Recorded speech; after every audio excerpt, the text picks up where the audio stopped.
سلام بچه ها، خوش اومدیم به یه ویدیو دیگه از کانال فرهام اینفینیتی. بچه ها تو این ویدیو اومدیم چه آموزش دانلود بازی کال آف دیوتی وارزون موبایل رو شما آموزش بدیم. قبل از هر چیزی لایک، سابسکرایب و زنگوله چنل سابسکرایب یادتون نره.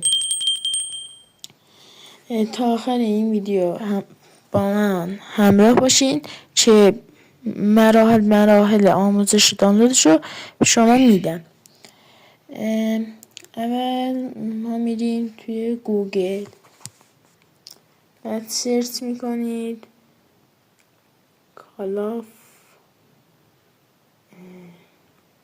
دیوتی وارزون موبایل فارس روید بنویسید. فارس روید همین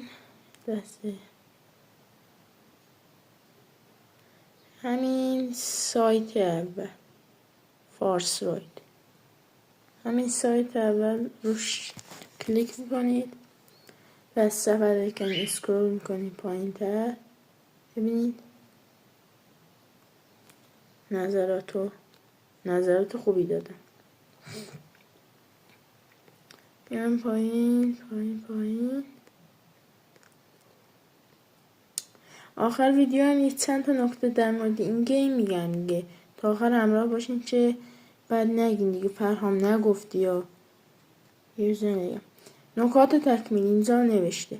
یک، بازی فعلا روی موبایل های با پردازنده 64 بیتی و اندروید بالاتر از 13 نصب می شود. یعنی با شما پردازنده گوشیتون 64 بیتی باشه و اندروید گوشیتون هم از 13 بالاتر باشه و این هم یادتون باشه رم و پردازنده تون باید خیلی قوی باشه. این بازی کلا کیفیتش خیلی بالاست. همین اولش 1 گیگ بریزین توی خود بازی، ما 6 گیگ دیتا داخلش رو بریزین دیگه، دیتا بازی رو بریزین.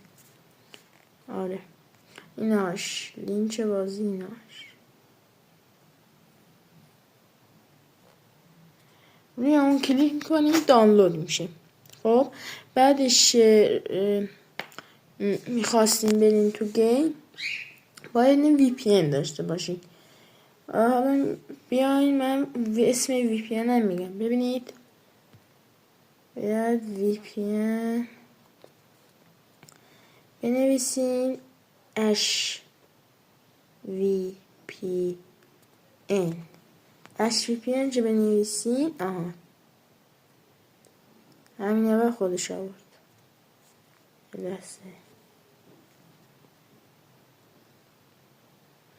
ببینید روی اینستال بزنید، روی همین که اینستال بزنید خودش دانلود میشه. این وی پی ان رو روشن کنید، بعد با همین وی پی ان برین توی وارزون و اون نکاتی که